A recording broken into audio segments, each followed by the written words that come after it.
Ako nga pala si Channel, isang government employee at simple lamang ang buhay kasama ang asawa kong si Kurt. 5 taon na kaming magkasintahan at 2 taon na rin simula noong ikinasal kami. Alam kong mahal na mahal niya ako. Dahil doon, pinili kong manatili sa kanya dahil mahal ko rin siya. Ngunit ramdam kong na nag-iba na ang pakikitungo sa akin ni Kurt dahil sa wala pa rin kaming supling. Hindi pa rin ako buntis. Umaasa ako na mabibigyan ko siya ng anak at naiintindihan ko na nagbago na siya. Ngunit hindi ko inaasahan na iiwanan niya akong mag-isa sa kulungan. Hindi na siya nagparamdam sa akin hanggang sa nalaman ko na lamang na pinagtaksilan niya ako. Kasama ang kaibigan kong si Joy. Iniwan ako ni Kurt at bumuo ng bagong pamilya kasama ito. Hindi alam ni Kurt na dinadala ko ang aming anak sa loob ng kulungan. At doon na nagsimula ang trahedya at hindi inaasahang bagay na dumating sa akin. Paano nga ba nagsimula ang kwento ng buhay ko? Nang unti-unting nagkamalay si Channel, malamig na semento ang naramdaman niya. Umaasa siyang panaginip lamang ang nangyari kagabi. Ngunit ang pagkakakulong niya ang patunay na totoo na siya ang pinagbintangang pumatay sa katrabaho niya sa munisipyo. Kahit nangihina ang katawan ni Channel dahil sa sitwasyon niya ngayon, sinubukan pa rin niyang bumangon. Nang makita ni Channel ang pagsinag ng araw, doon lamang niya naalala na hindi siya nakauwi kagabi sa bahay. Kumalansing ang bakal na rehas nang hawakan ito ni Channel. "Sir, ang asawa ko naghihintay po sa bahay namin. Wala naman po akong kinalaman sa pagkamatay ni Ana at mas lalong hindi ko magagawang pumatay. Parang awan niyo na ho. Makinig kayo sa akin." Napabaling naman ang tingin ng babaeng pulis kay Channel na nakabantay sa gilid ng kanyang selda. "Hindi ka maaaring lumabas hanggat hindi mo aaminin na ikaw ang pumatay. Hintayin mo yung abogado mo kung gusto mong ipaglaban ang kasong ito. Ngunit hindi pa rin sigurado kung mananalo ka dahil may mga ebidensya kami na ikaw lamang ang huling nakitang kasama ng biktima." Seryosong saad ng babaeng pulis, walang bahid na awa para kay Channel. Unti-unting nangihina ang pagkakahawak ni Channel sa rehas at napaiyak. Hindi niya alam kung bakit ito nangyayari sa kanya. Ilang oras ang nakalipas, biglang bumukas ang kulungan na kinalalagyan ni Channel. Umangat siya ng tingin at nakita ang babaeng pulis kanina. Habang tinitingnan ang kalagayan ng mga kasama niya, napagtanto ni Channel na kagaya nila, mahirap din siya. Wala siyang kilalang abogado. Mahirap ding magkaroon ng public attorney. Kahit ubusin niya ang pera ngayon, hindi pa rin yun sapat. "Makakalaya na ba ako?" Umaasa niyang tanong nang binuksan ng pulis ang rehas. "Hindi. May bisita ka kaya pinagbigyan kitang makausap ang asawa mo habang ongoing pa ang kaso mo." Tila nabuhayan ang loob ni Channel nang marinig ang sinabi ng pulis. Bumilis ang tibok ng puso niya at sinundan ang pulis. Habang naglalakad sa makitid na pasilyo, pakiramdam niya bawat hakbang ay mabigat. Parang may nakapatong na bato sa kanyang dibdib. Pagdating sa visiting area, napatigil siya. Naroon si Kurt. Nakatayo ito sa kabilang side ng salamin. Maayos ang suot. Parang hindi gumuho ang mundo nila kagabi.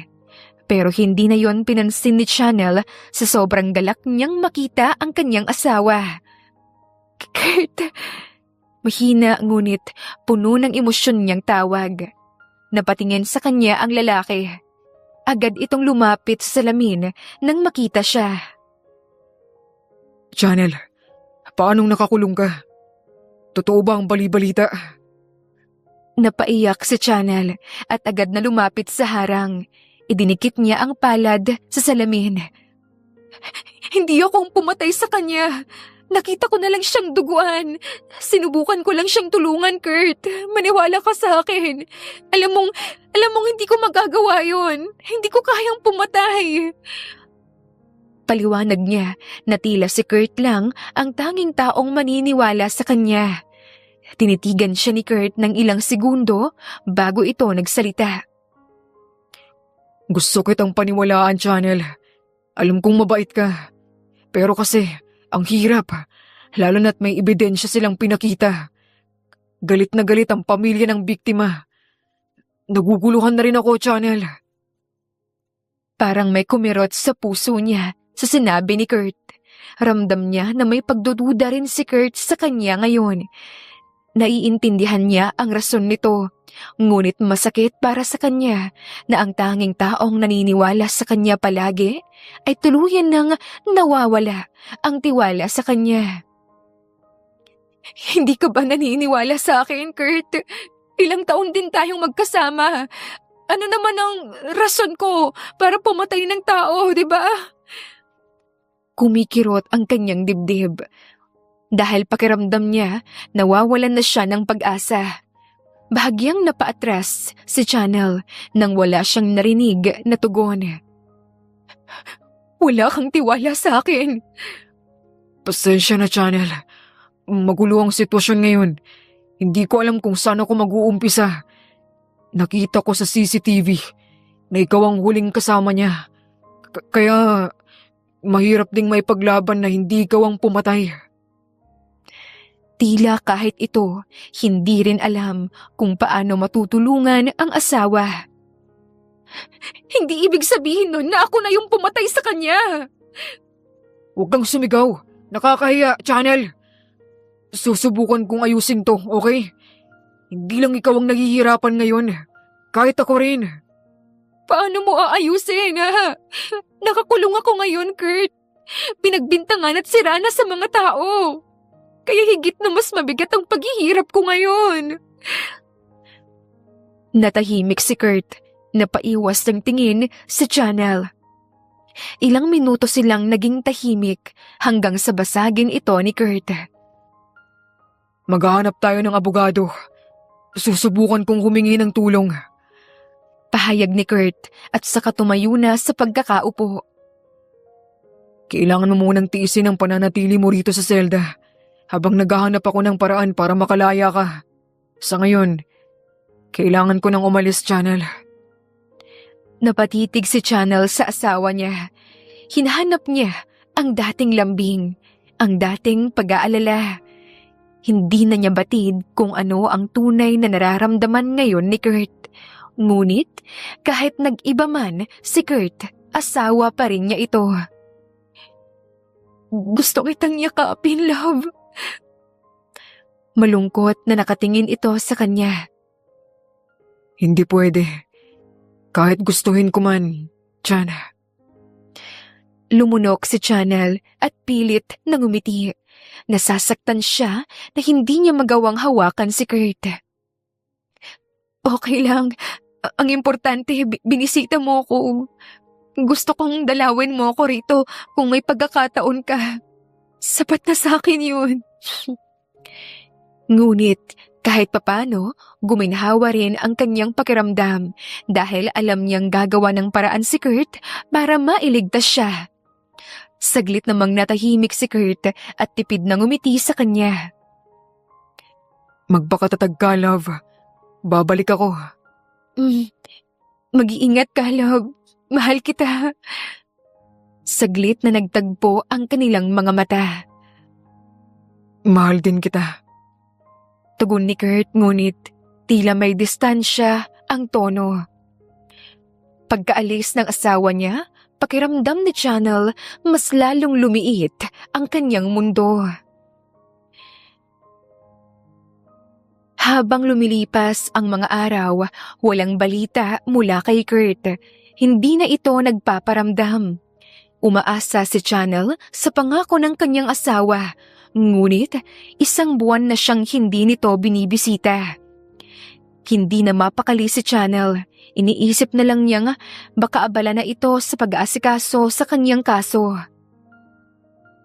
May bisita ka, Miss Channel. Sabi ng pulis isang hapon. Mabilis na tumayo si Channel. Kumakabog ang kanyang dibdib sa kasabikan at kagalakan. Agad siyang lumabas sa selda para sundan ito. Napatigil siya bigla pagdating sa visiting area. Para siyang binuhusan ng malamig na tubig nang makitang hindi si Kurt ang naghihintay sa kanya, kundi ang kaibigan niyang si Joy. Maayos ang porma nito habang may nakapaskil na ngiti sa labi. Hindi niya maintindihan ngunit kakaiba ang ngiti nito. Lumapit siya upang makaharap ito. Mas lalong lumawak ang ngiti ni Joy sa kanya. Hi, Bes! Sorry kung ngayon lang ako bumisita ha. Kumusta ka na? Sorry, wala si Kurt ngayon. Inaasahan mo ba siya? Hindi ka raw niya mapupuntahan eh. Nasaan si Kurt? Hindi niya magawang maging masaya sa kanyang kaibigan na ngayon lamang naisipang bisitahin siya. Kakaiba pa ang ngiti ni Joy. Para kay Channel, nakakainsulto yun, lalo pa at alam nito ang sitwasyon niya sa loob. Busy siya sa ibang bagay, kaya hindi niya maasikaso ang sitwasyon mo, Channel. Pagpasensyahan mo na si Kurt. Alam mo naman, palaging mainitin yung ulo niya, di ba? Busy? Anong ibig mong sabihin? Isang buwan na siyang hindi bumabalik rito para bisitahin ako. Hindi ba niya sinabi sa'yo kung bakit ayaw na niyang bumalik dito? Wala kang ideya, di ba? Kung bakit hanggang ngayon, hindi ka pa rin niya binibisita. Kawawa ka naman pala. Nanlamig ang pakiramdam ni Channel. Pakiramdam niya, tila iniinsulto siya nito at natutuwa pa sa kanyang pagkakakulong. Hindi mawari ni Channel kung bakit ganito ang kinikilos ng kanyang kaibigan. Anong ibig mong sabihin, Joy? Bakit parang may kakaiba sa'yo ngayon? Anong nangyari kay Kurt at hindi niya ako mabisibisita? Lumapit si Joy sa nakaharang na salamin at madilim na tumingin sa kanya. Malademonyo itong nagsalita. Hindi mo ba nakukuha ang punto ko, Channel? Inosente ka nga talaga at walang kaalam-alam. Iintindihin ko na lang ang pagiging bobo mo. Dediretsuhin na kita. At para magising ka na, naghahanda na kami para sa kasal namin. Matagal na kaming may relasyon ni Kurt. At para matuloy ang kasal namin, kailangan mong pumirma ng divorce paper. Parang may malakas na sampal na tumama sa mukha ni Channel habang nakatitig pa rin sa malademonyong mukha ni Joy. Hindi makapaniwala si Channel na darating ang araw na magagawa ito sa kanya ng kaibigan. Biglang tumaas ang dugo ni Channel. Inihampas niya ang kamao sa nakaharang na salamin sa pagitan nila. Kasabay nun, ang pagtulo ng luha at paninikip ng kanyang dibdib. Anong relasyon? Wala kang hiya! Kaibigan kita, Joy! Sigaw niya at tila gusto nang sugurin ang kaibigan niya. Sinadya mo talaga ang pagkakataon na hindi pa ako makakalaya. Paano mo nagawa sa akin to, ha? Kabit ka! Napaiyak siya sa galit at pagkasuklam. Hindi natinag si Joy. Sa halip, ngumiti pa ito sa sitwasyon at sa mga pinagsasabi ni Channel. Sa tingin mo, magagawa mong saktan ang damdamin ko dahil lang sa mga salita mo, Channel? Hindi. Dahil alam kong mayaman ako at kaya kitang ipakulong. Sisiguraduhin ko na mabubulok ka sa kulungan at walang magagawa yung abogado mo o kahit sinong tutulong sa'yo. Dahil alam kong walang-wala ka. Hindi ko nga alam kung bakit ikaw pa ang piniling pakasalan noon ni Kurt. Hindi hamak naman na mas marami akong pera at hindi siya magkakaproblema kapag ako ang pinili niya. Mabuti na lang, gising na siya sa katotohanan na isa ka lamang pabigat sa buhay niya. Anak nga, hindi mo pa maibigay sa kanya eh. Wala kang kwenta dahil baog ka. Hindi niya ako kayang ipagpalit sa iba. Alam kong mahal niya ako. Hindi ako maniniwala sa'yo hanggat hindi ko nakakausap si Kurt. Ipakita mo siya sa akin, ngayon din. Huwag mo akong utusan, babae. Ginawa kang nga niyang lokohin eh, Channel. Gusto niya nang makipag-divorce sa'yo. Kaya pumirma siya agad sa divorce paper, oh. Tignan mo. Ayaw rin niyang makipagkita sa'yo. Kaya gumising ka na at hindi ka na niya mahal, okay? May inilabas si Joy na papel. Pinakita nito na pumirma si Kurt sa divorce paper. Ayaw niyang tanggapin na totoo siyang niloko ni Kurt at gusto na nitong makipaghiwalay. Gusto ko siyang makita ngayon din. Hindi pa rin ako naniniwala na magagawa niya sa akin to. Ayaw niya na sa'yo, kaya tanggapin mo na lang. Wala ka nang magagawa kundi pumirma, Channel. Ayaw niya nang madamay sa skandalo mo. Isa ka ng kriminal at wala ka nang ilalaban pa sa korte dahil matatagalan lamang ang pagsettle ng kaso mo. Sisiguraduhin ko rin na makakalimutan na nila na ungkatin ang investigasyon. Parang binagsakan ng langit si Channel. Mas lalong humigpit ang pagkakakuyom ng kanyang mga palad. Hindi ako kriminal. Karamahin ka sana sa ginawa mo sa akin, Joy. Darating ang araw na magbabayad ka. Sa mata ng batas, kriminal ka. At saka, hindi ako natatakot at naniniwala na magagawa mong talunin ako. May ideya ka na siguro kung bakit to nangyayari sa'yo. Higit na mas papahirapan pa kita kung hindi ka susunod sa nais kong mangyari. Pipirma ka o sisirain ko ang buhay mo kahit nasa kulungan ka. Alam mo ang kaya kong gawin, Channel. Mapaglarong tanong ni Joy. Nagbabanta ang mga ngisi niya. Nagulat na lang bigla si Channel nang may biglang dalawang pulis na tinulak siya paupo sa bakal na upuan at sa pilitang ipinahawak ang ballpen. Bakit mo ginagawa sa akin to? Tanong niya na halos wala ng lakas. Tila nauubusan na ng luha si Channel sa ilang araw na pag-iyak. Hindi niya magawang igalaw ang mga kamay dahil sa sobrang higpit nito. Dahil gusto ko ang lahat ng mga bagay na gusto mo. Gusto kong agawin ang lahat sa'yo, Channel. Masyado kang pabida palagi. Akala mo masaya akong naging kaibigan kita? Ha, bawat araw na nakakasama kita, nasusuka ako. Pumirma ka na kung ayaw mong ipaputol ko pa yung kamay mo. At walang tutulong sa'yo. Sinasayang mo lang yung oras ko sa pag-iyak-iyak mo, babae. Pakiramdam ni Channel, hindi na siya malaya. Dahil sa kapangyarihan, kakayahan at pera, parang kayang-kaya ni Joy na kontrolin at paglaruan ang kaniyang buhay. Sunod-sunod ang pagluha niya habang nanginginig ang mga kamay na pinirmahan ang divorce paper. Hindi niya maalis ang tingin sa pangalan ni Kurt na may pirma. Nakita niyang pirma nga iyon ni Kurt. Hindi na niya maintindihan ang mga lumalabas sa bibig ni Joy. Naging blanko at tulala na lamang siya hanggang sa sapilitan siyang hinila at tinulak sa selda. Umayos ka dyan kung ayaw mong mapahamak sa mga kamay namin.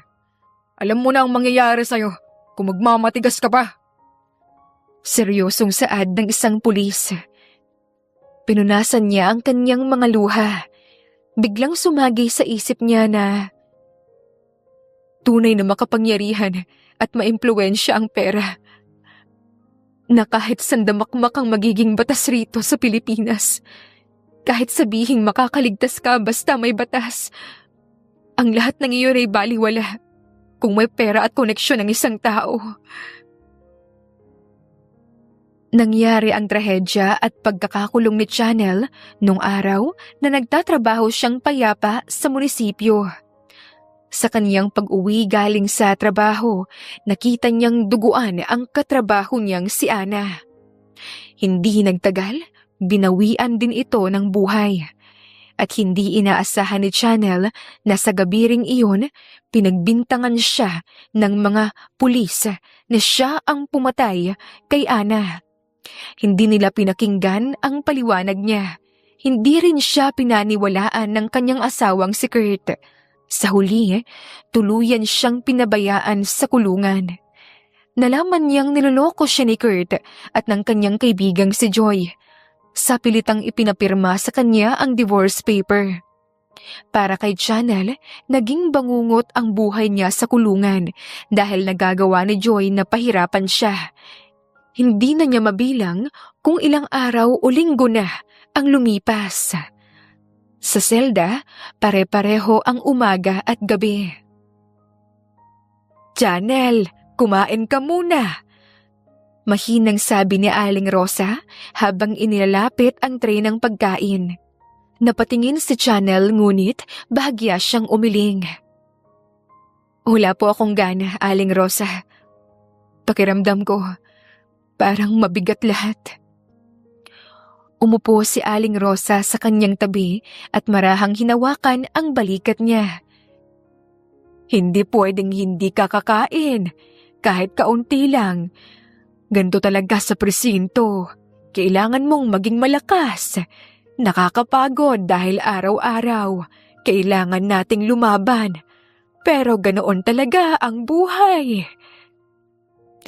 Tahimik na napangiti si Channel sa kabaitang pinakita sa kanya ng mga babae sa kulungan.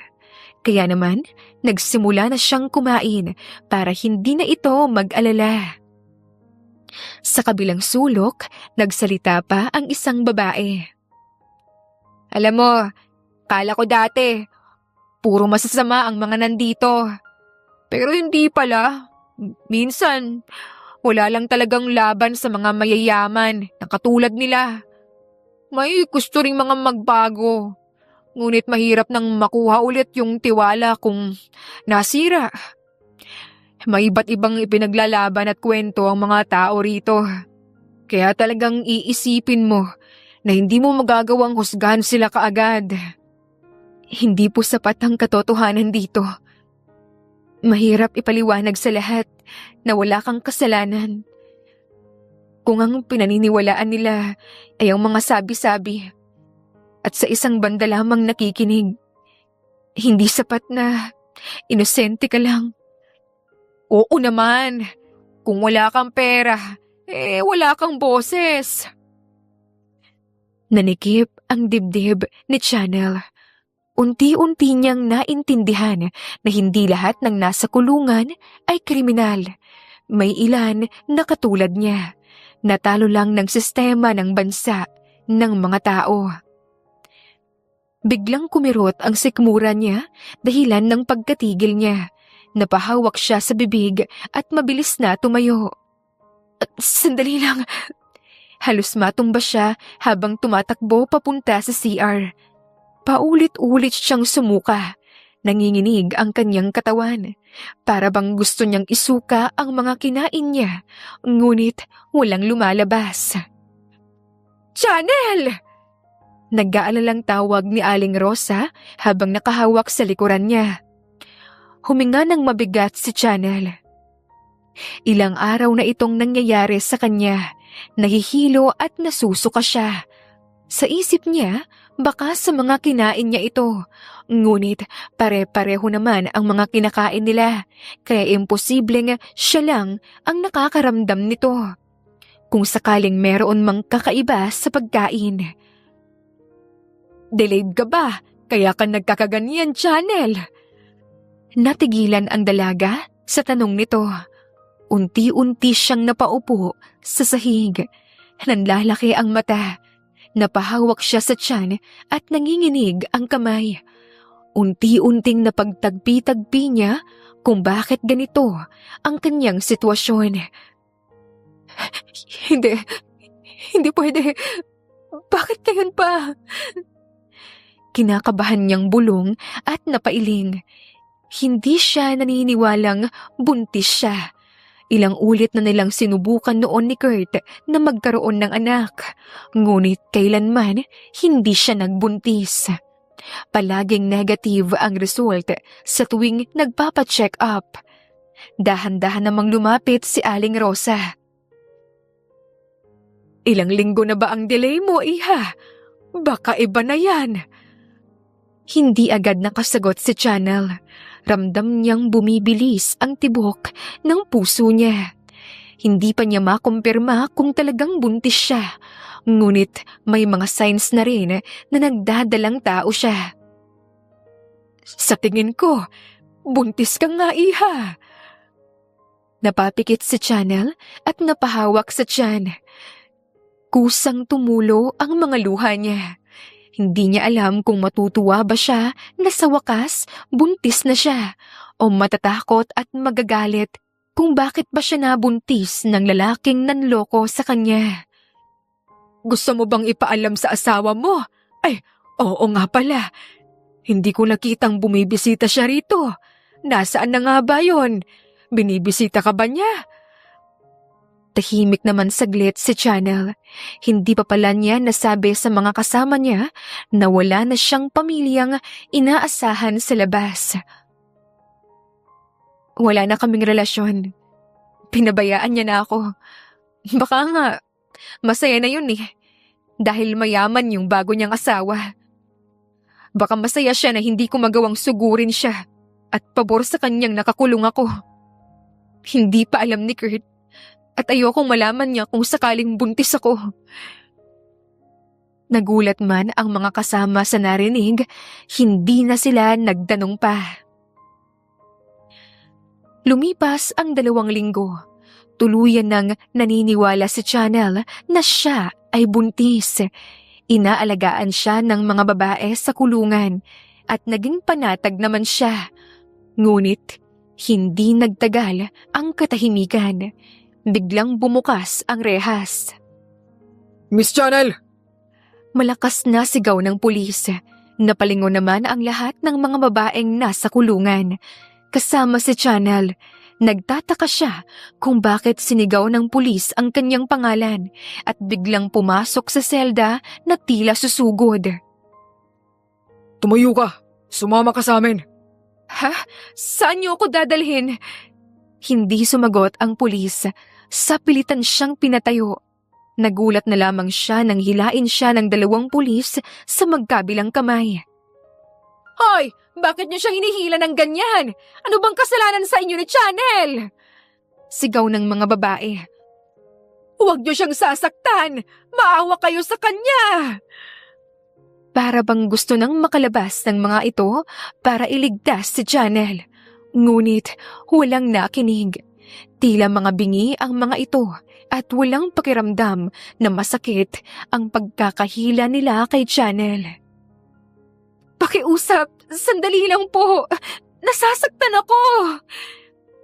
Nanginginig niyang sambit ngunit mas hinigpitan ang pagkakahawak sa kanya. Nagreklamo ang mga babae ngunit wala silang magawa. Unti-unting lumayo si Channel sa selda. Kasabay ang pagkawalan ng pag-asang makakatakas pa. Huminto sila sa isang pinto na tila pinaglumaan na. Hindi maganda ang pakiramdam niya sa susunod na mangyayari sa kanya. Bakit po ako nandito? Si Joy po ba ang nag-utos sa inyo? Napatigil si Channel nang buksan nila ang malabakal na pinto. Nanindig ang kanyang mga balahibo at nanlamig nang makita ang itsura ng kwarto. Torture room. Maraming mga iba't ibang gamit na nakalatag sa lamesa. Sa itsura pa lang ng mga gamit, batid niyang pang-torture ito sa mga kriminal na lumalabag sa rules ng presinto. Pakiusap! Huwag niyo po akong sasaktan! Wala po akong naaalala na gumawa ako ng gulo. Buntis po ako. Pakiusap. Wala niyang sawang pagmamakaawa sa mga pulis. Sinubukan niyang kumawala sa hawak nila, ngunit mas lalo lamang humigpit ang pagkakahawak nila sa kanya na para bang mababali na ang kanyang mga kamay. Napadaing siya. Walang emosyon ang muka ng mga pulis. Napag-utusan lang kami, miss. Wala kang magagawa kundi sumunod sa amin. Sa nais niya. Wala akong ginagawang masama. Mga hayop kayo. Bakit niyo ginagawa sa akin to? May inilabas na latigo ang lalaking pulis habang tinatalian ng babaeng pulis si Janelle at sa pilitang pinaluhod sa malamig na semento. Napadaing siya sa malakas na pagkakatulak sa kanya para lamang paluhurin siya. Nanlaki ang mata niya at tila sandaling umurong ang kanyang dila. Pakiusap! Huwag! May baby po ako! Buntis ako! Pakiusap! Ngunit hindi sapat ang pagmamakaawa niya. Sa unang hampas, napasinghap at nanigas ang kanyang katawan sa sobrang sakit. Pangalawa, napasalampak siya sa lupa habang iniinda ang sakit sa kanyang likuran. Halos mabingi siya sa malakas na pagkakahampas sa kanya. Pangatlong hampas, napahiyaw siya habang yakap ang tiyan kahit hirap na hirap dahil sa pagkakatali sa kanya. Pakiusap! Tama na! Pakiusap! Ngunit hindi sila tumigil. Kahit anong pagmamakaawa niya, tila nasisiyahan pa ang mga pulis sa kanilang ginagawa. Para bang mga demonyo na walang awa. Bawat hampas, parang unti-unting pumapatay sa kanya. Hanggang sa manghina siya at unti-unting nawalan ng malay. Kinalaunan, nagising si Janelle at natagpuang nasa infirmary siya. Masakit ang buo niyang katawan na tila binugbog ng ilang oras. Napaluha siya sa masakit niyang sinapit sa mga pulis. Ngunit mas masakit nang hindi niya maramdaman ang kanyang anak. May mali. May kulang. Nanginginig ang kamay niyang hinawakan ang tiyan niya. Nasaan ang baby ko? Umiiyak niyang tanong at napabaling ng tingin sa nurse na nagbabantay. Umiwas ng tingin ang nurse at doon tuluyang bumagsak ang kanyang mundo. Napahiyaw si Janelle sa sakit at galit habang hawak ang tiyan ng mahigpit. Hindi! Hindi! Ang anak ko! Anong ginawa niyo sa anak ko, ha? Mga demonyo kayo! Humagulgol ng malakas si Janelle na para bang lalabas na ang kanyang dibdib. Hindi lang siya sinaktan, pinatay din nila ang kanyang anak. At sa sandaling iyon, may nabasag sa loob niya. Sinira nila ang buo niyang pagkatao. Sa kabilang banda, nakaupo si Joy sa kotse habang pinapakinggan ang report ng mga pulis. Nakunan? Buntis siya nung pinaparusahan niyo siya? Paanong nabuntis siya? Baog yung babaeng yun. Nagsasabi ba kayo ng totoo? Opo, ma'am. Sigurado po kaming fetus ang lumabas sa kanya noong nawalan siya ng malay. Saglit na napapikit si Joy. Kahit siya, natataranta. Hindi lang si Ana ang namatay dahil sa kanya. Pati na rin ang sanggol na hindi niya sinasadyang mapatay. Ngunit mabilis siyang kumalma. Sa isip ni Joy, hindi siya makukulong sa simpleng bagay na to. Madali lamang pagdakpan ang ganitong krimen dahil mayor ang kanyang ama. Ilibing niyo, walang dapat makaalam. Sumunod naman ang mga pulis sa utos niya. Hindi ko na kasalanan kung bakit namatay ang anak niya. Wala naman ako sa eksena noong nilalatigo siya. Dahilan niya para maiwasan ang guilt sa sarili. Huminga siya ng malalim. Sa isip ni Joy, hindi dapat malaman ni Kurt ang lahat ng mga ginawa niya para lamang makuha ito. Sa kondo, niyakap ni Kurt si Joy. Masaya ang mukha nito na tila walang problemang kinakaharap. Talagang pinirmahan niya ang divorce papers namin. Hindi ko alam kung paano mo nagawa yon. Baka alam niya na talagang wala na siyang pag-asa pang makalaya. Nakangising saad ni Kurt at hinalikan si Joy sa pisngi. Hindi ko alam na ganoon pala siyang klaseng babae. Mabuti na lang nagkahiwalay na kami. Ayokong masangkot sa issue niya na siyang may kagagawan. Masaya ka ba na hindi na niya magagawa pang guluhin tayo? Oo naman, kasal na tayo. Hindi na siya makakahadlang sa atin. Hindi alam ni Kurt ang totoo. Hindi nito alam ang nangyari kay Channel at sa pagkawala ng kanilang sanggol, hindi man lang nabuhay.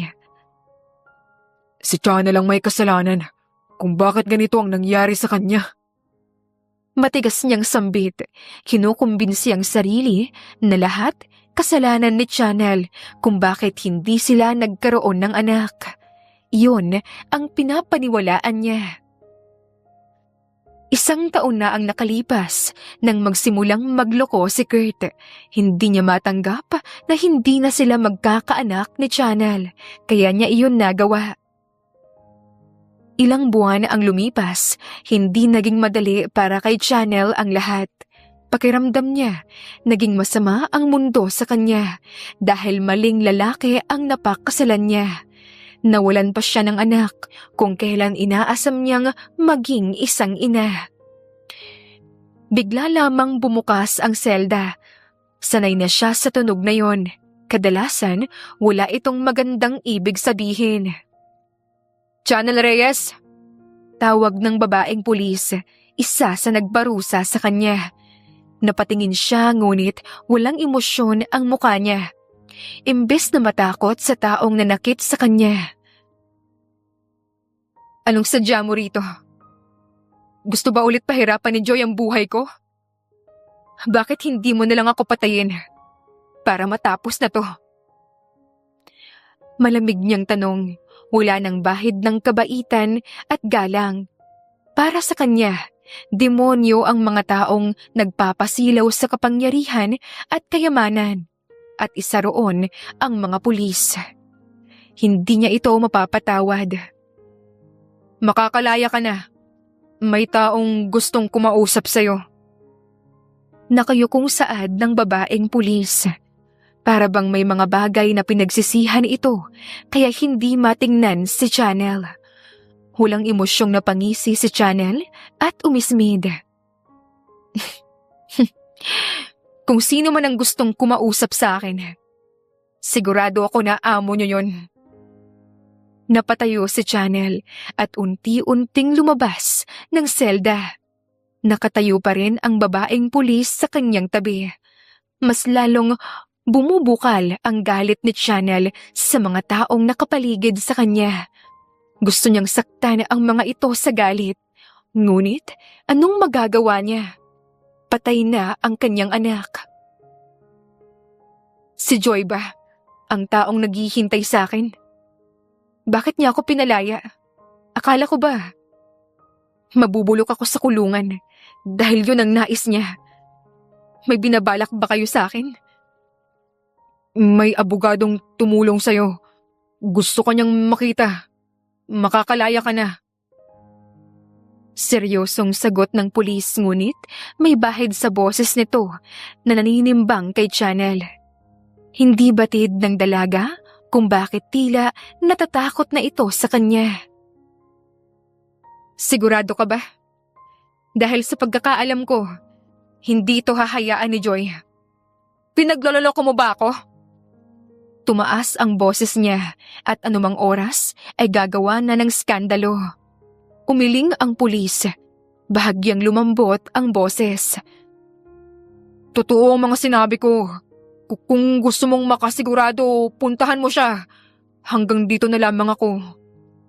Kaya naman, agad na naglakad palabas si Channel.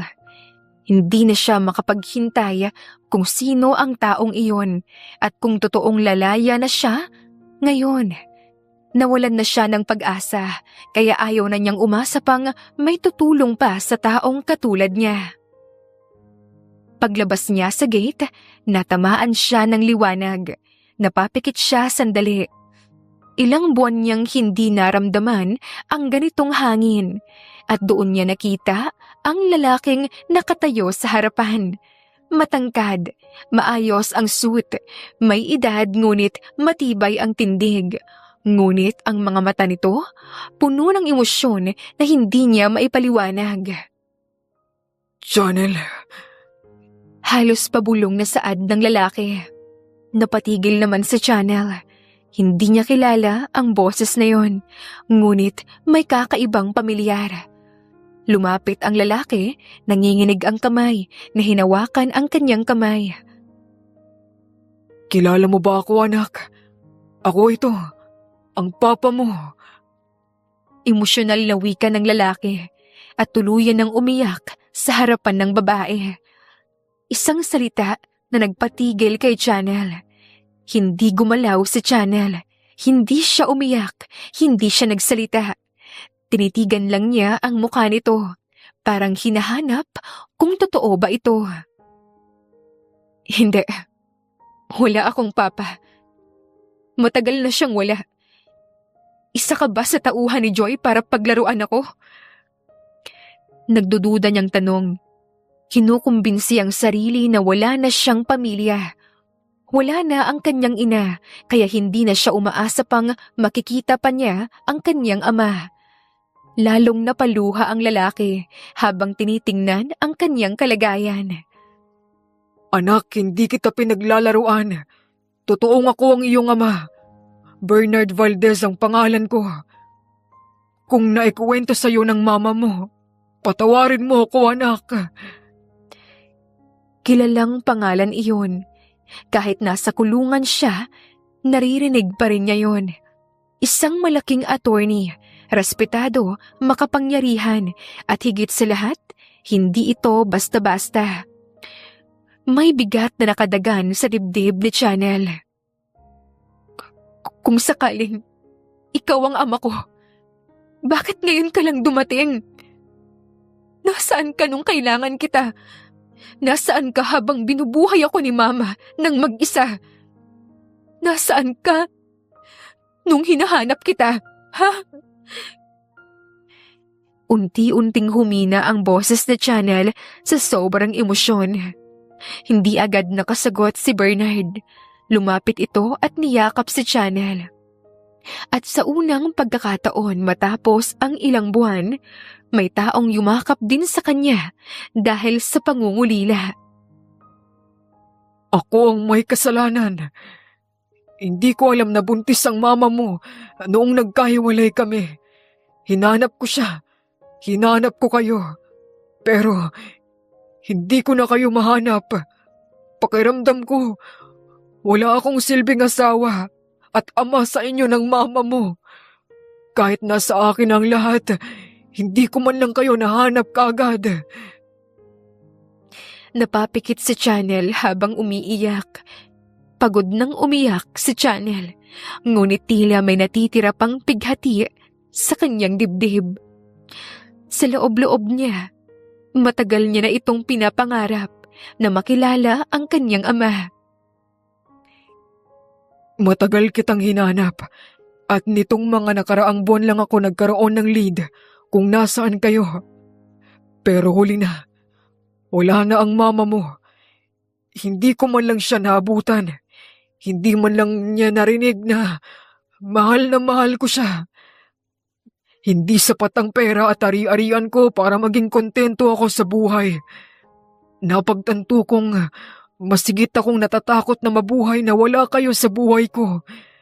Nagpapasalamat ako dahil nakita na kita, anak. Ngunit, hindi ko pinangarap na sa gantong sitwasyon pa kita makikita.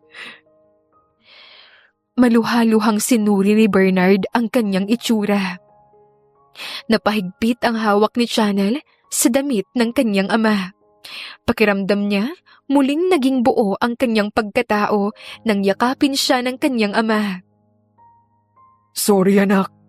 Sorry kung hindi kita nahanap kaagad. Sorry. Sorry kung nangyari to sa'yo at wala ako sa iyong tabi. Huminga ng malalim si Chanel. Matagal niya nang gustong marinig ang salitang iyon mula sa isang magulang. Pero masakit pa rin kahit nakalaya na siya. Mag-isa na lang ako. Iniwan din ako ng asawa ko. Ang anak ko, wala na. Napatakip siya sa bibig nang maalala ang nangyari sa kanyang anak na hindi man lang nasilayan ang mundo. Niyakap siya ni Bernard ng mas mahigpit. Nanginginig si Bernard nang malaman nito ang buong kalagayan ng kanyang anak. Hindi na ngayon. Hindi na kita pababayaan. Mananagot ang lahat ng taong gumawa sa'yo nito. Hindi ako makakapayag na baliwalain ang nangyari sa'yo.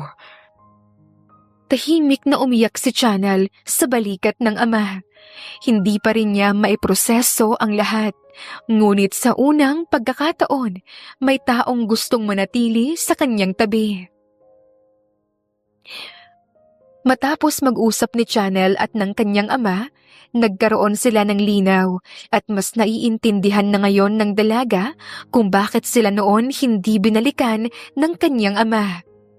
Hindi rin makapaniwala si Chanel na ganoon lamang kabilis ang paglaya niya sa kulungan na kahit ang mga pulis ay walang magawa para siya ay pigilan. Doon pa lang napagtanto ni Chanel na hindi biro ang impluwensya ng kanyang ama. Hindi rin niya akalain na kayang parusahan ng kanyang ama ang mga pulis na nanakit sa kanya, bagay na ikinatuwa niya. Ngayon, nakarating si Chanel sa mansyon ng kanyang ama. Napansin ni Bernard na hindi pa masyadong komportable si Chanel. Hindi mo kailangan mag-adjust kaagad. Bahay mo rin to, kaya huwag kang mahiya. Hindi agad nakasagot ang dalaga. Hindi pa rin nag-sink in sa kanyang utak na anak siya ng isang makapangyarihan at mayamang attorney. Dumaan ang ilang araw na naging magaan ang pakiramdam ni Chanel dahil nakikita niyang bumabawi ang kanyang ama sa kanya. Hindi rin niya alam kung anong nangyari sa mga pulis sa presinto, pero batid niyang hindi ito pinalampas ng kanyang ama.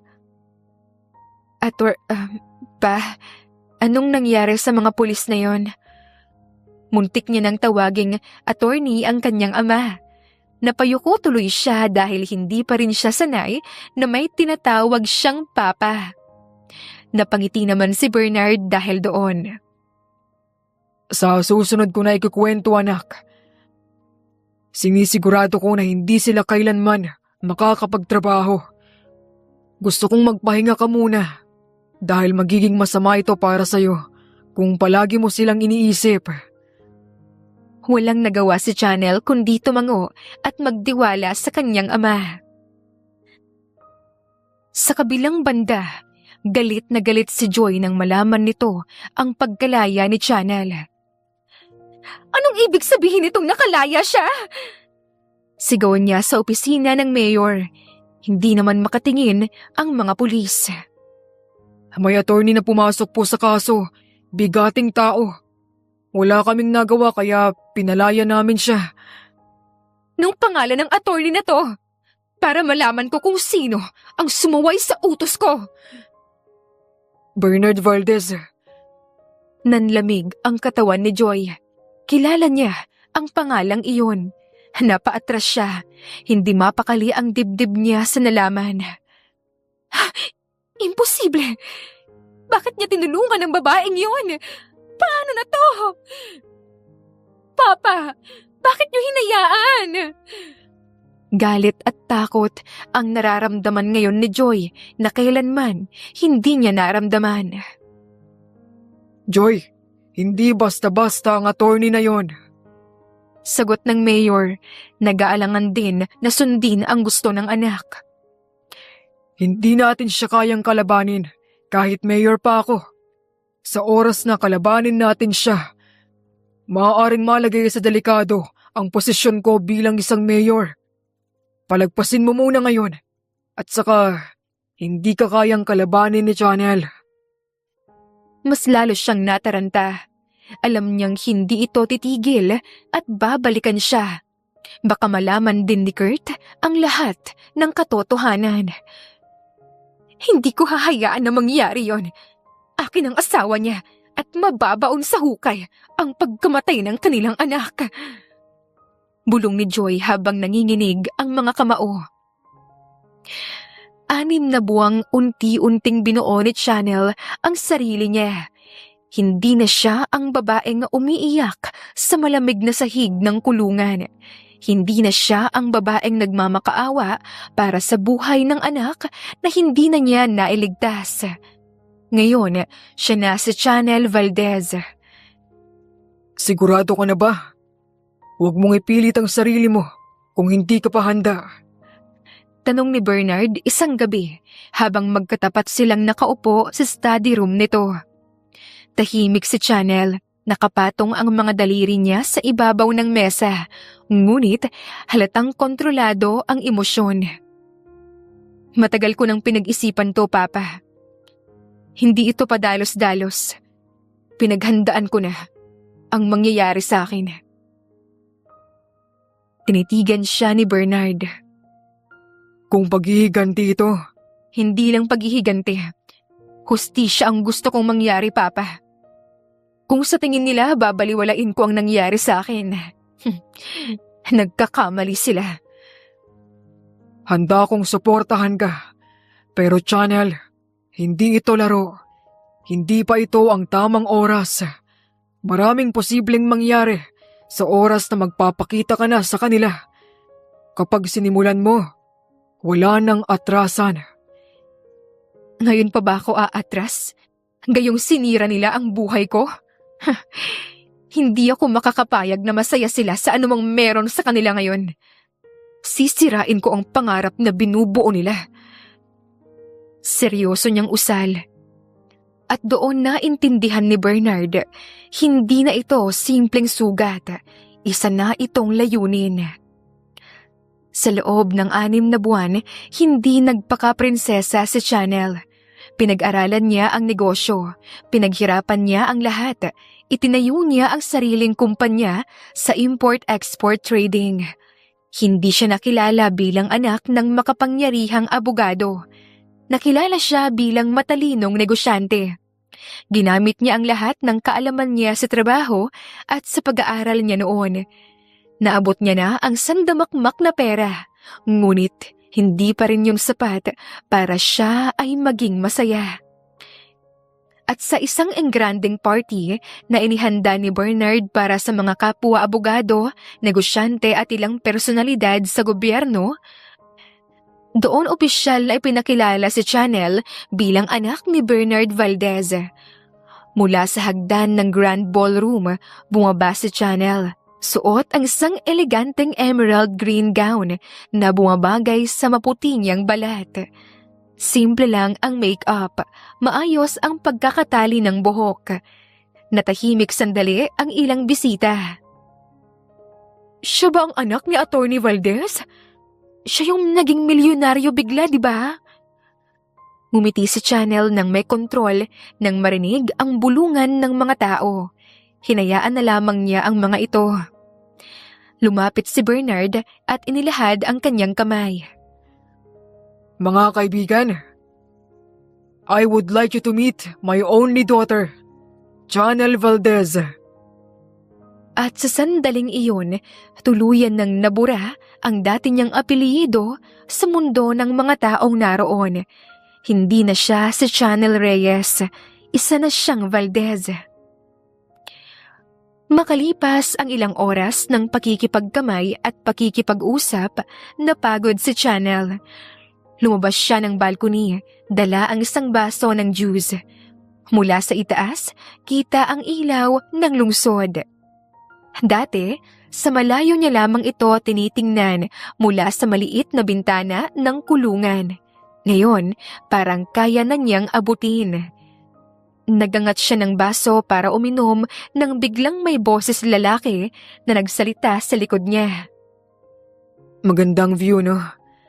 Napabalik ko siya. Munti ka na siyang mabulunan. Paglingon niya, nanlaki ang mga mata niya. President? Gulat niyang bulalas nang makita ang pamilyar na muka na nakikita niya palagi sa TV. Nakatayo sa harapan niya si Raymond Prado. Nakasuot ng dark suit, relax ang postura, ngunit may natural na otoridad sa tindig. Sorry, kasalanan ko to. Bigla akong sumulpot. Natatawang paumanhin ni President.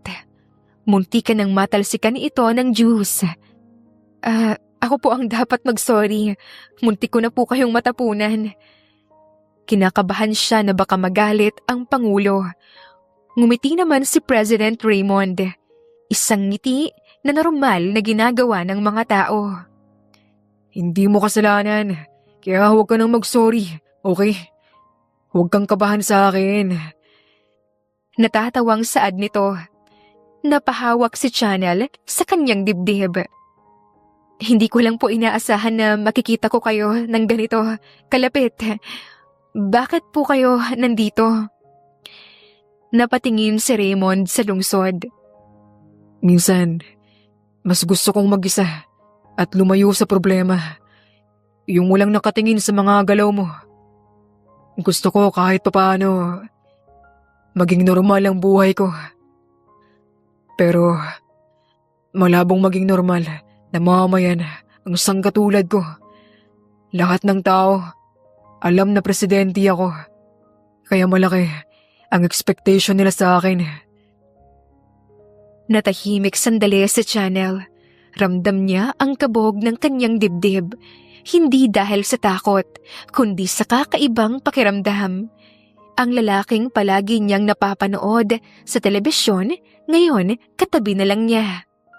Doon ay napagtanto ni Channel na tao rin si President Raymond, nasasaktan at nag-aalala rin sa sasabihin ng iba. Channel Valdez, right? Kilala niyo po ako? Pinakilala ka ng father mo kanina at hindi ka madaling hindi mapansin. Muling uminom si Channel para maitago ang pagkapahiya. Ilang saglit silang natahimik bago napagpasyahan ni Channel na iwan si President Raymond. Ayaw niyang dumaan sa balita na magkasama sila ng presidente. Excuse me po, babalik na po ako sa loob. Nangakmang aalis na sana siya nang biglang hinawakan ni Raymond ang kanyang kamay. Pareho silang natigilan. Agad binitawan ni Raymond at humingi ng paumanhin. Sorry, I didn't mean to. Napakamot ito sa batok, tila nahihiya sa babae. At doon lalong nagulat si Channel sa inasal ni Raymond. Naging awkward tuloy ang kanilang sitwasyon. Hindi sanay si Channel na ganitong ugali ang pinapakita ng isang presidente. Ibang-iba sa nakikita niya sa TV. Ano po ba ang kailangan ninyo? Huminga ng malalim si Raymond. Huwag ka nang mag-post sa akin kung tayo lang. Raymond na lang itawag mo sa akin. Nagmumukha akong matanda eh. Medyo mahirap pong gawin yan. Sir, kung may kailangan pa kayo... May interes ako sa'yo. Kung pwede sanang magpakilala tayo sa isa't isa. Nagpantig ang tenga ni Channel para bang namali siya ng dinig. Excuse me? Tama ba ang narinig ko? I mean it. Kanina pa kita napapansin mula nang pumasok ako. Iba ka sa mga babaeng nakakasalamuha ko. Huwag naman po niyo akong biruin. Maraming babae dyan na mas bagay sa inyo. Hindi kita... At huwag niyo rin akong paglaruan. Putol niya at seryosong tiningnan ang lalaki. Hindi ako yung klaseng babaeng takot sabihin ang ninanais. Hindi mo man nagugustuhan ng sasabihin ko, Mr. President, pero Ayokong nagsasabi ka ng matatamis na salita para bilugin ang utak ko. Mas lalong naging seryoso si Raymond at naiintindihan ang kalagayan ni Chanel. Pinakalma muna nito ang sarili bago nagsalita. Hindi kita pinaglalaruan. Sampalin mo man ako. Wala akong pakialam. Hindi lamang ako interesado sa'yo, kundi nagugustuhan na rin kita. Masyado bang mabilis pero totoo yun. Lumapit ito ng bahagya kay Chanel. 30 na ako. Sa totoo lang, dahil sa trabaho, nakalimutan ko ng personal kong buhay. Pero nang makita kita kanina, ikaw ang naisip kong babae na tatayo sa aking tabi at magiging kabiyak ko habang buhay. Narealize ko na gusto ko ring magpakasal kung ikaw ang magiging bride ko. Napailing si Chanel. Hindi pa niya kayang maniwala. Ngunit tumagos sa kanyang dibdib ang bawat salitang binigkas ng lalaki.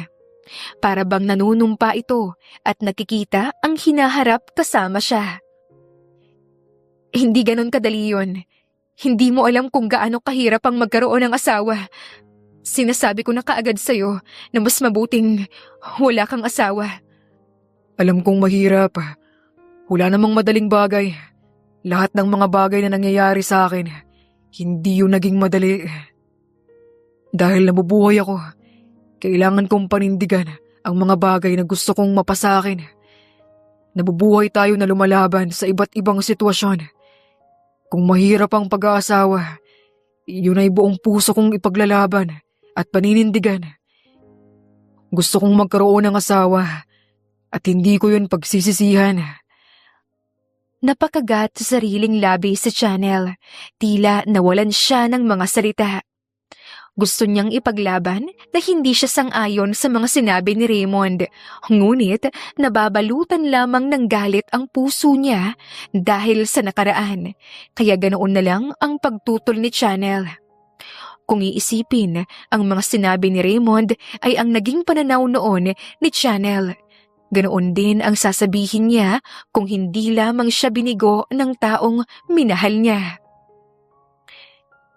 May asawa na ako noon. Divorce na kami. Niloko niya ako. Nagkaroon ako ng anak pero binawi rin. Alam mo ba kung gaano kahirap yun para sa akin? Nakita niya ang pagbabago sa mukha ni Raymond. Hindi awa, kundi pag-aalala. Sensitive topic ba? Hindi mo kailangan ikwento ang lahat kung hindi mo pa kaya. Hindi, sanay na ako. Hinawakan ni Raymond ang kamay niya. Marahan, may respeto. Wala akong pakialam sa nakaraan mo.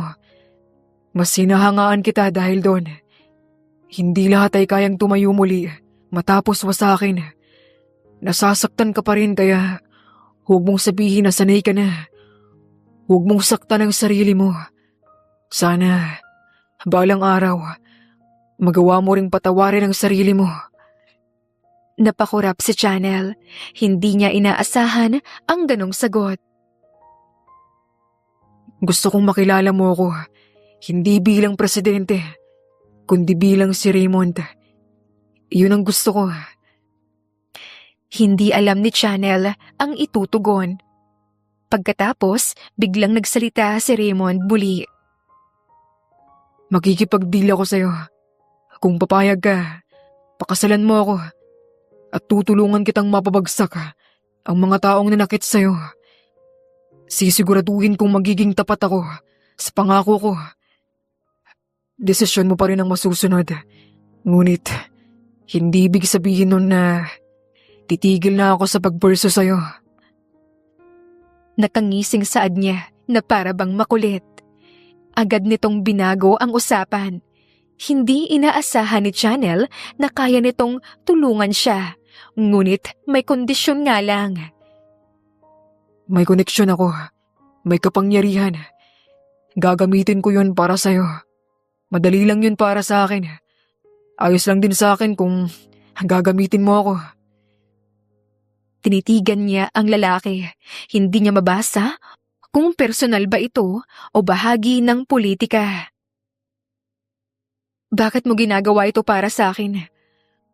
Dahil gusto nga kita at gusto kong patunayan na tapat ako sa mga binibitawan kong mga salita. Hindi maalis ni Chanel ang mga mata kay Raymond. Sa loob ng 6 na buwan, inihanda niya ang sarili para sa paghihiganti, hindi para sa pag-ibig. Nawalan na ng tiwala si Chanel na totoo ang pagmamahal. Hindi niya kayang magmahal muli dahil hanggang ngayon nasasaktan pa rin siya. Hindi pa ako handang magdesisyon. Then give me a chance to prove myself. Bago pa siya tuluyang nakalayo, marahan nitong hinawakan ang likod ng palad niya para halikan. Salamat dahil kinausap mo ako. Masaya akong nakilala kita. Bulong niya na ikinapintig ng puso ni Chanel. Nakita ni Chanel ang nakatagong ngiti sa mga labi ng lalaki nang iwan niya ito sa balcony. Napailing siya habang naglalakad pabalik sa loob. Anong klaseng gabi to? Bulong niya sa kanyang sarili. Sa isip niya, umiikot ang mga sinabi ni Raymond. Kapangyarihan, koneksyon, paghihiganti. Hindi niya alam kung panibagong laro ba ito ng tadhana o isang oportunidad. Ngunit isang bagay ang malinaw, hindi na siya ang babaeng madaling manipulahin. Kasabay ng pagbabago ng kanyang apelyido ay ang pagbabago rin ng kanyang pag-iisip at katauhan. Kasalukuyang nasa opisyal na tanggapan sa loob ng Malacanang Palace si Raymond habang ginaganap ang pagpupulong. Ilang senador ang nakaupo sa mahabang mesa habang tinatalakay ang isang panukala. Tahimik ang lahat, maliban sa tinig ni Raymond Prado na kalmado ngunit may bigat. Nang biglang bumukas ang pinto. "Sir, nandito po si Ma'am Chanel Valdez." Magalang na saad ng sekretarya. Agad namang napatingin si Raymond sa pintuan at nang makita niya si Chanel Valdez na nakatayo roon, suot ang isang simpleng beige na dress, kusa siyang napangiti. Excuse me, gentlemen. Sabi niya sa mga senador bago tuluyang tumayo. Nagkatinginan ang mga senador. Kilala nila ang Pangulo. Mahigpit, istrikto, hindi basta-bastang nagpapakita ng emosyon. Pero ngayon, halos lumiwanag ang mukha nito. Lumapit si Raymond kay Chanel at marahang hinawakan ang kamay nito. You're finally here. Masaya niyang salubong rito. Bago pa makapagsalita si Chanel, marahan niyang iniangat ang kamay nito at hinalikan ang likod ng palad. Mr. President! Mas lalong nabigla naman ang mga senador. Halos sabay-sabay silang napatingin sa isa't isa. Bahagyang yumuko si Chanel at marahang bumulong. Hindi mo kailangang gawin to sa harapan nila. Nakakahiya sa kanila. Ngunit ngumiti lamang si Raymond at bahagyang inilapit ang labi sa tenga niya. Ikakasal din naman tayo. Walang problema. Hindi pa ako nakakapagsalita tungkol dyan. Sigurado ako na papayag ka. Kumpiyansang sagot niya. Isang senador ang biglang napatikhim. Mr. President, kailangan po ba naming umalis? Agad bumalik ang seryosong aura ni Raymond. Yes, sir. We'll continue this later. Wala nang nagtanong pa. Isa-isa silang tumayo at lumabas. Sa labas pa lang ng pinto, rinig ang mahihinang bulungan ng mga senador. Si Presidente ba talaga yun? Baka sinaniban ng anghel. Kilala nating masungit yun ah. Rinig iyon ni Chanel na ikinapula ng mga pisngi niya. Nang tuluyang maisara ang pinto, nanatiling tahimik ang silid. Tanging silang dalawa lamang ang naiwan. Umupo si Chanel sa malambot na sofa sa gilid ng opisina. Pinagmasdan niya ang paligid. Isang bahagi ng isip niya ang hindi pa rin makapaniwala na narito siya. Umupo si Raymond sa tapat niya. Tila hinihintay ang sasabihin niya nang makitang nakatingin pa rin ito kay Channel. Huminga siya ng malalim bago nagsalita. Pumapayag na ako sa kasunduan natin. So, you're saying yes? Napaikot ang mga mata ni Channel. Yes. Pakakasalan kita. Pero hindi dahil gusto rin kita. Magugustuhan mo rin ako, Miss Channel. Kapag kinasal na tayo, magbabago rin ang tingin mo sa akin. Huwag kang masyadong kampante. Iwas-iwasan din ang pagiging mahangin, okay? Napangisi si Raymond. Bahagya nitong hinahaplos ang kamay ng dalaga. Kung nakikipag-deal tayo sa marriage, kailangan marunong ka nang humalik. Practice pa rin para sa kasal. Pinaningkitan siya ni Channel at napangisi. Hindi rin siya magpapatalo kay Raymond. Sa isang iglap, hinila niya ang batok ni Raymond at mariing idinikit ang mga labi sa kanya. Nagulat naman si Raymond sa una, ngunit hindi nagtagal, gumanti rin siya. Mahigpit ang yakap niya sa bewang ni Channel. Tila matagal na niyang pinipigilan ang pagnanais na yon. Ilang minuto silang naghalikan. Nang maghiwalay sila, napasinghap si Channel at agad dinakpan ang bibig.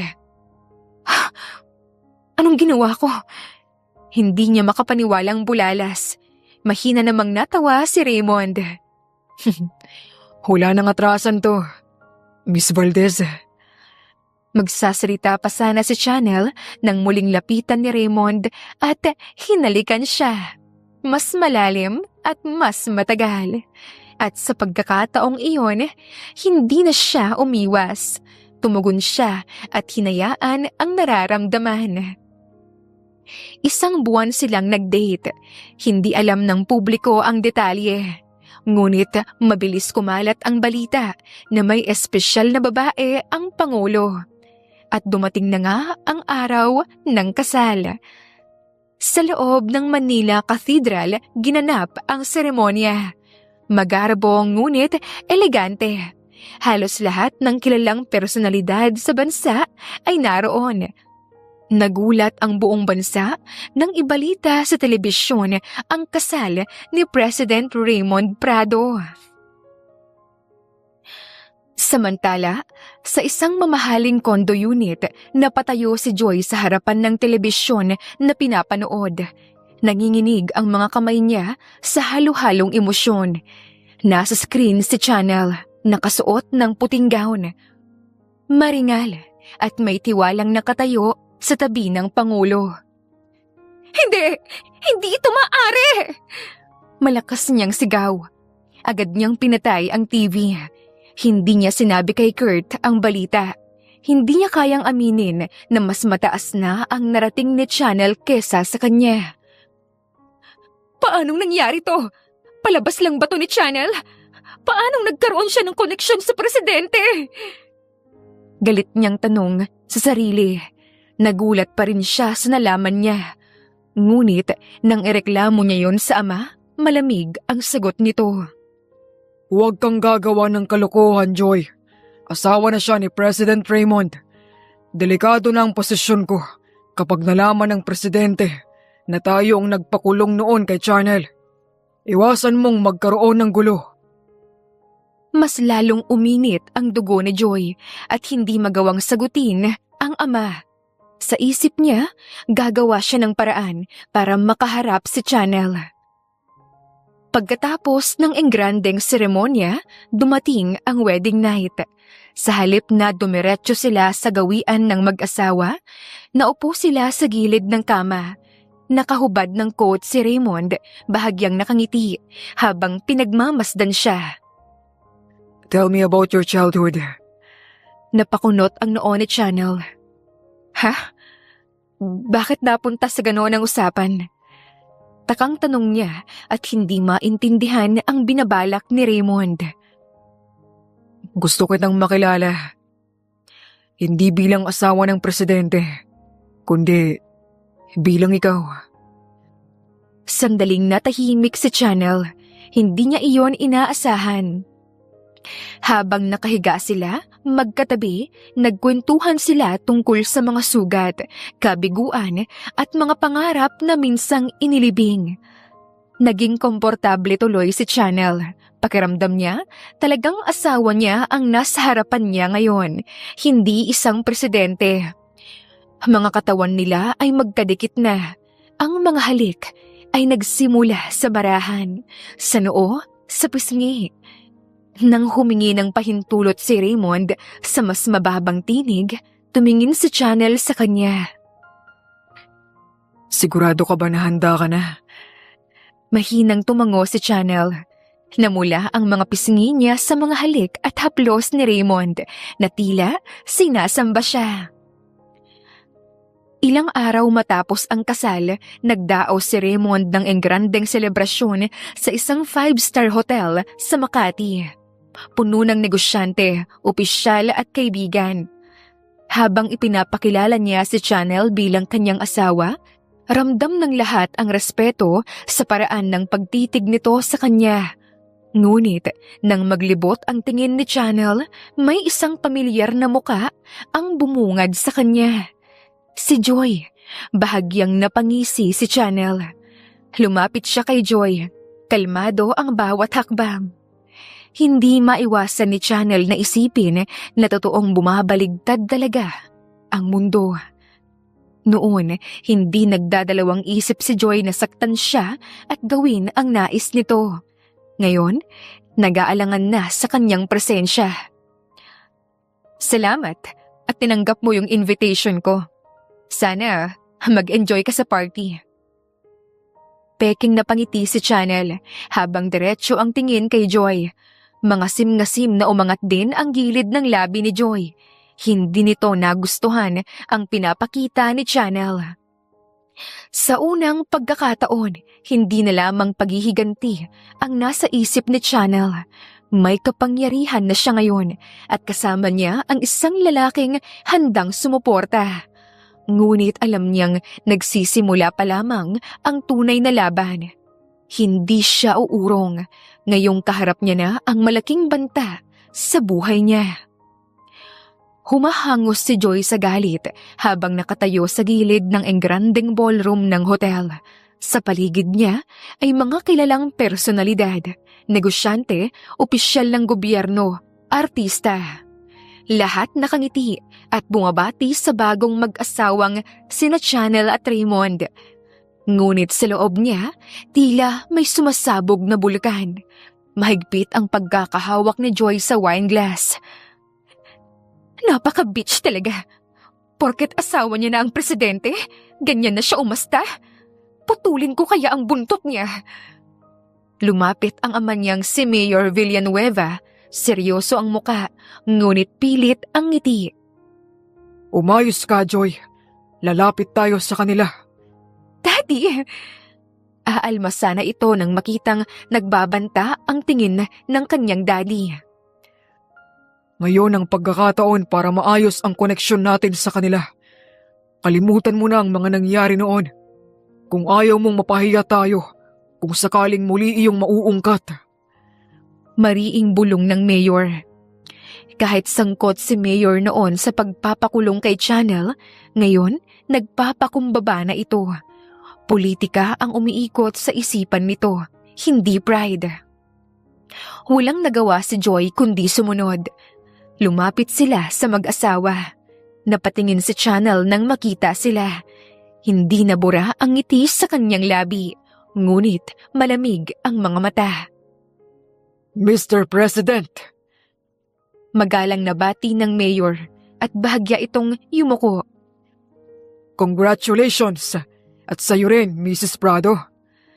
Marahang ngumiti si Channel Valdez kahit may kinikim-kim din siyang sama ng loob sa ama ni Joy. Thank you, Mayor. Nalaman ni Channel na sangkot din ito sa pagkakakulong niya kaya't hindi rin niya palalampasin ang ama ni Joy. Anak ko si Joy. Pakilala nito kahit kilalang-kilala na nila ang isa't isa. Nagtagpo ang tingin ni na Joy at Channel. Walang kumukurap. Congratulations! Ang bilis naman. Hindi man lang kami naimbitahan sa kasal.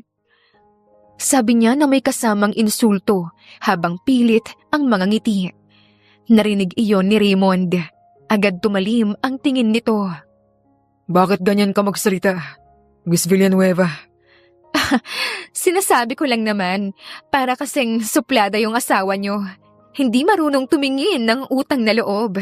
Mukhang nakalimutan niya na kung saan siya nanggaling. Biglang bumigat ang paligid nila. May kung anong pumitik sa utak ni Raymond nang marinig iyon. Miss Villanueva, mag-ingat ka sa pananalita mo. Asawa kong tinutukoy mo.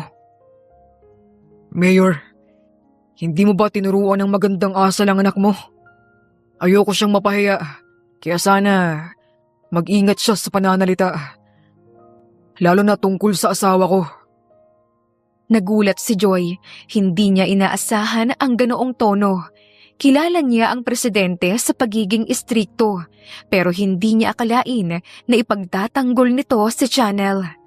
Agad namang yumuko si Mayor Villanueva. Pasensya na, Presidente. Ganon lang siguro sila magbiruan ni Channel dahil dati na rin silang magkaibigan. Kinakabahang tumawa si Mayor at pinandilatan ng mga mata si Joy. Di ba sabi ko sa'yo, tumigil ka na? Kahit sabihin natin na magkaibigan sila, wala siyang karapatan na bastusin ang asawa ko, lalo na sa harapan ng maraming tao. Nilalagay ang biro sa tamang lugar, di ba? Hindi ko naman siya sinisiraan at binabastos. Sinasabi ko lang ang totoo. Matagal ko na siyang nakilala, kaya alam ko ang baho ng asawa niyo. Joy, humingi ka ng tawad. Presidente ang kaharap mo. Nakakahiya. Dumagundong ang boses ng kanyang ama. Nanlaki ang mga mata ni Joy. Daddy! Ngayon din. Nanlilisik ang mga mata ni Joy kay Channel. Ngunit ramdam nito ang mga matang nakatingin sa kanila. Wala itong kawala. I'm sorry. Madiin niyang sabi na halos hindi maigalaw ang panga. It's okay. Ngunit paglapit niya kay Joy, bahagya siyang yumuko para marinig dito ang bulong. Hindi pa ito tapos. Sisirain ko ang buhay mo katulad ng ginawa mo sa akin. Lalo na sa anak ko. Anong anak, ha? Alam mo kung anong kasamaan mo, Joy. Wala akong pinatay! Napalakas ang boses niya. Napatingin ang mga tao dahil sa lakas ng boses. Wala akong sinasabing pinatay mo ang anak ko, Joy. Kung ganon, may alam ka sa pag-torture ng mga pulis sa akin. Totoo ngang pinatay mo ang anak ko. Ikaw ang kriminal, Channel! Ikaw ang nakapatay, hindi ba? Baka nakakalimutan mo yon. Joy! Malakas niyang saway sa anak, ngunit tila tuluyan nang nawalan ng kontrol si Joy. Lahat ng nangyari sa'yo, kasalanan mo. Huwag mong isisi sa akin dahil katangahan mo ang sumira sa'yo. Baog ka, kaya wala kang anak. Nilaloko mo lang ang sarili mo. Napangisi si Channel. Natamaan man siya sa mga masakit na salita ni Joy, ngunit hindi pa rin magbabago ang kanyang pinaplano. Walang magagawa ang sigaw nito sa paghihiganti niya. Isang senyas lang ang ginawa niya sa isang tauhan. Biglang bumukas ang malaking projector screen sa ballroom. Lumabas ang CCTV footage. Tahimik ang lahat habang pinapanood ang eksena. Malinaw ang mukha ni Joy ang nasa screen. Hawak ang isang matalim na bagay. Ang katrabaho nilang si Ana ay nakahandusay sa lupa. Napasinghap ang lahat nang makitang walang awang pinagsaksak ni Joy ang walang kalaban-labang babae. Nabura ang ngiti ni Joy. Ang galit nito ay napalitan ng takot at pangamba. Ito ang footage na dinilit mo. Akala mo walang kopya? Akala ko ba, Joy? Matalino ka. Sa tingin mo matatapos na ang lahat once naburahin mo ang ebidensya? Nagbulungan ang mga tao. Marami ang nagulat sa klaseng ugali na ipinakita ng anak ni Mayor Villanueva. Hindi lang yan. Pinilit mo akong pumirma ng divorce papers. Pinagkaisahan niyo ako sa kulungan. At ang anak ko? Napahinto siya sandali. Sumikip ang kanyang dibdib. Pinatay mo. Wala mong awang inilibing para lamang pagtakpan ang kasalanan mo. Tao ka pa ba? At kaya mong gawin ang mga bagay na yon, Joy? Dahil sa totoo lang, hindi na kita kilala. Umalingaw-ngaw ang bulungan sa paligid. Hindi sila makapaniwala na sa likod ng magandang imahe, may sikreto palang tinatago sina Mayor at Joy. Sinungaling! Inaakusahan mo ako? Hindi ako ang nasa CCTV footage! Sigaw niya. Umaatras, pilit na pinagtatakpan ang sekreto. Ngunit papalapit na ang mga pulis at security. Tinangka niyang tumakbo ngunit agad na hawakan ito. Agad na hinawakan ni Channel ang buhok ni Joy at lumapit sa tenga nito para bumulong. Gusto kitang sampalin at saktan katulad ng ginawa mo sa akin. Ngunit sa susunod na lang nating pagkikita. Bitawan niyo ako! Ano ba? Hayop ka talaga, Channel! Sigaw ni Joy habang kinakalagkad palabas ng mga security.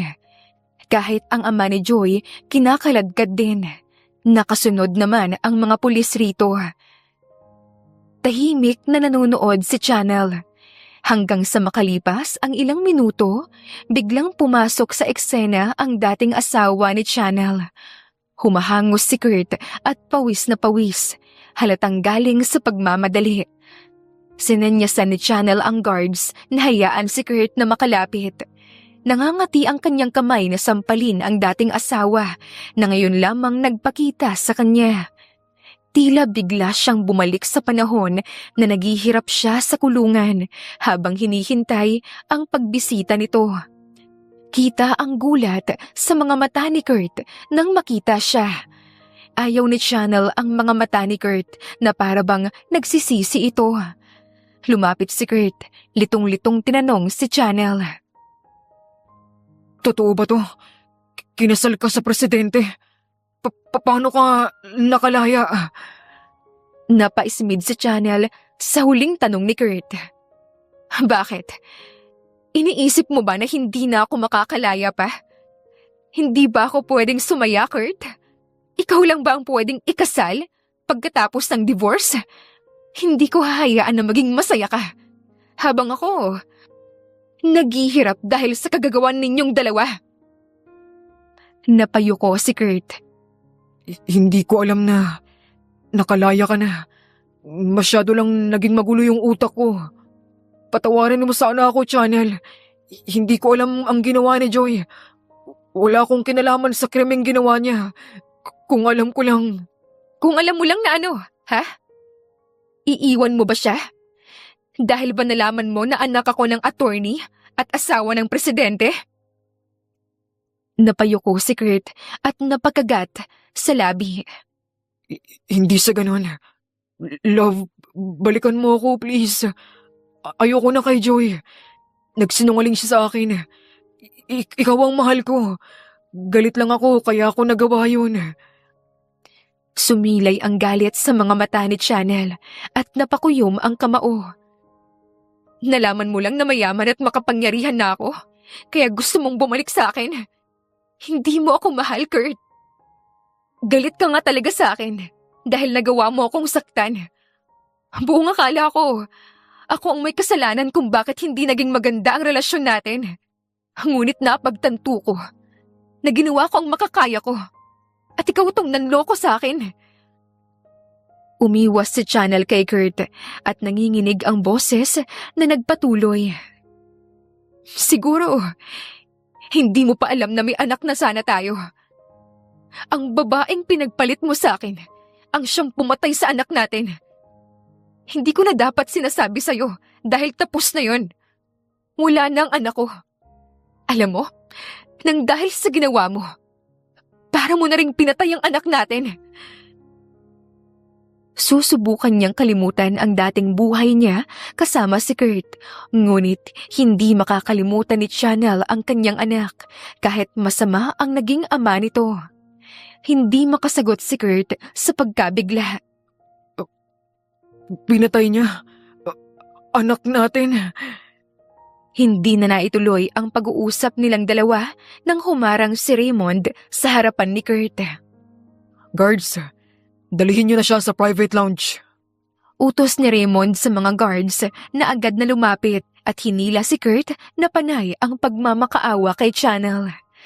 Napapikit si Chanel nang makita ang selos at galit sa mga mata ni Raymond nang hilain siya nito. Pagpasok nila sa kwarto, agad nagsalita si Chanel.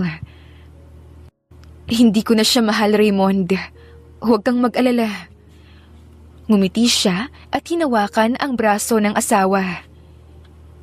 Ikaw lang ang asawa ko, okay? Napatingin sa kanya si Raymond para itong nabunutan ng tinik. Hindi rin akalain ni Chanel na magagawa rin niyang mahalin si Raymond. Hindi niya masabi dahil natatakot pa siya sa posibleng mangyari sa kanilang pagsasama. Ilang taon din kayong mag-asawa. Anong laban ko sa kanya? Galit ako sa ginawa niya sa'yo, Chanel. Marahang ngumiti si Chanel at niyakap ang asawa. Nagkamali ako sa pagpili sa kanya noon.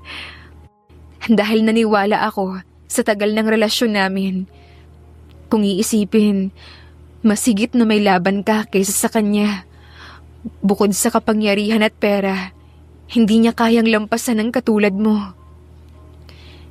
Mas lalong humigpit ang yakap ni Raymond sa kanya. Ramdam niya ang paghalik nito sa kanyang noo. Talagang alam mo kung paano mo mapapagaan ang loob ko. Sana matulungan kita sa lahat ng problema mo. Mahal ko. Malambing niyang sabi na puno ng respeto at pagmamahal para sa asawa. Matapos ang selebrasyon ng kasal nilang dalawa, napagpasyahan na ni Raymond na bumili ng mansyon na malapit sa dagat. Sa bahay na yon ay doon magsisimula ang panibagong buhay nila ni Chanel at sa kanilang magiging anak. Kahit alam ni Raymond na hindi pa rin nakalaya si Chanel sa dating pinagdaanan at nangungulila pa rin ito sa anak na namatay, dinadamayan niya ito kung sakaling may problema man siya. Para kay Raymond, isa sa misyon niya ay pagalingin ang puso ni Chanel at makasama ito sa gitna ng kahirapan at ginhawa. Iyon ang ipinangako nila sa harapan ng Diyos. Ginagalang at tinutupad iyon ni Raymond kahit anuman ang mangyari sa kanila. Kakahiwalay mo lang sa dati mong asawa, anak. Sigurado ka ba sa lalaking ito? Seryosong tanong ng ama ni Chanel. Kasalukuyang nakaupo si Attorney Bernard sa harapan ni Chanel at Raymond. Hindi naman mapakali si Chanel dahil alam niyang naging mabilis ang pagpapakasal niya kay Raymond at hindi siya humingi ng permiso sa kanyang ama. Sigurado na po ako, Papa. Maayos po ang kanyang pakikitungo sa akin, kaya huwag po kayong mag-alala. Napabuntong hininga naman si Attorney Bernard. Naging malambot ang tingin nito. Hindi naman sa tumututol ako sa desisyon mo, anak. Huwag mo sanang isipin na hindi ako sang-ayon sa mga gusto mo. Sadyang nag-aalala lang ako, lalo pa't ngayon lamang kita nakasama. Alam ko ang pinagdaanan mo at masakit para sa akin bilang ama na ganoon ang nangyari sa'yo. Kahit magkalayo tayo ng ilang taon, ikaw pa rin ang anak ko. Aalagaan at susuportahan kita hanggat nabubuhay ako. Tandaan mo yan, anak. Pinipigilan naman ni Chanel ang kanyang sariling lumuha at mabilis na tumango sa kanyang ama. Opo, Papa. Salamat po sa pag-intindi sa akin. Salamat dahil dumating kayo sa buhay ko at nakilala kita. Tumayo si Bernard at lumapit kay Channel para yakapin ito. Masayang nakatingin naman si Raymond sa kanyang asawa at father-in-law.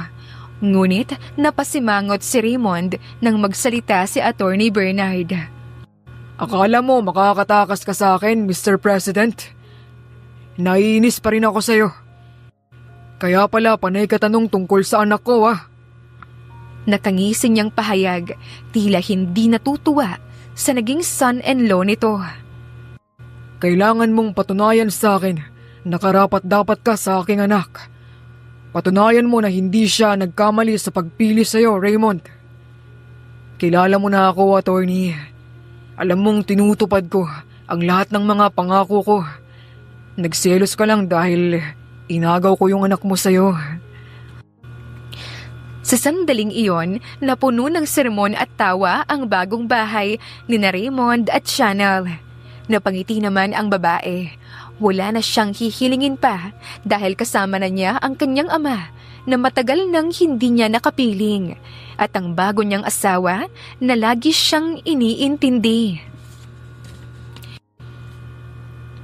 Lumipas ang mga linggo, nabulok sa kulungan si Joy. Naging miserable na rin ang buhay nito sa kulungan, gaya sa nangyari noon kay Channel.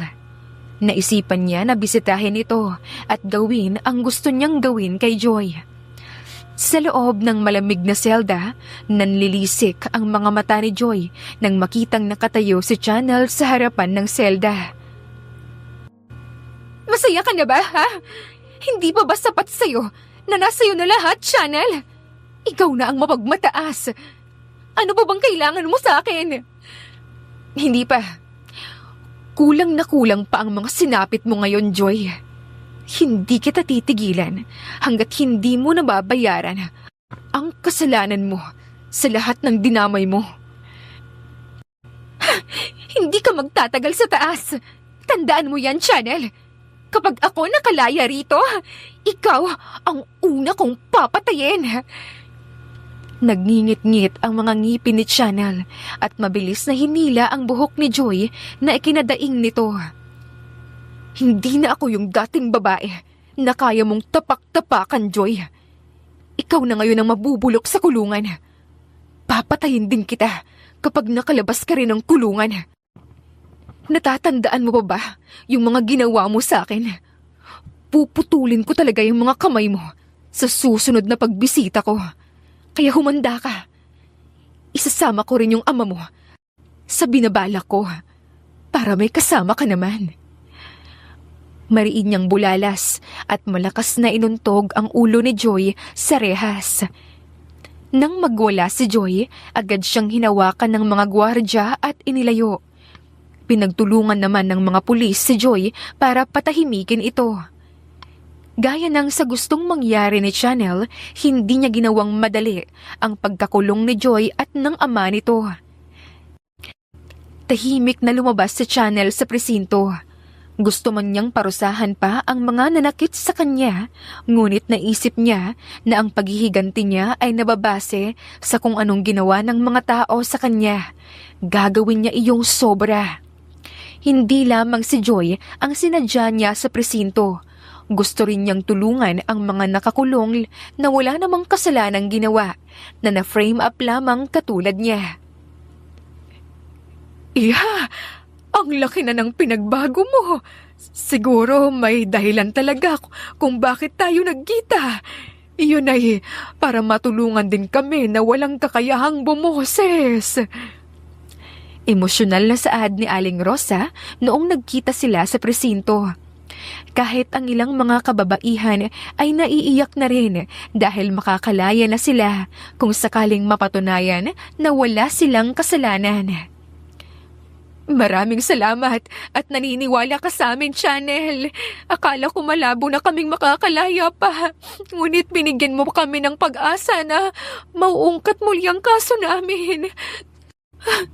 Sisiguraduhin namin na magagawa rin naming suklian ang kabutihan mo, Channel. Umiiyak sa tuwa ang babae habang sinasabi yon. Salamat dahil hindi niyo rin ako hinusgahan at naging mabuti kayo sa akin sa kabila ng lahat. Halo-halong emosyon ang nararamdaman niya nang niyakap niya ang mga kababaihan.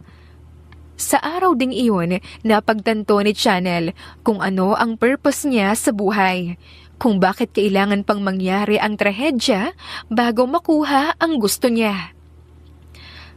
Sa bahay nila ni Raymond, nadatnan niya itong nagluluto. Ano yan? Tanong niya habang niyayakap ito sa likuran. Favorite mo. Bigla mong sinabi kagabi na gusto mo to. Kaya gusto kong pagsilbihan ka naman ngayon. Ang sipag mo naman.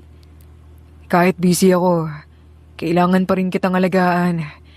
Yun ang isa sa mga ipinangako ko sa daddy mo at sa'yo, di ba?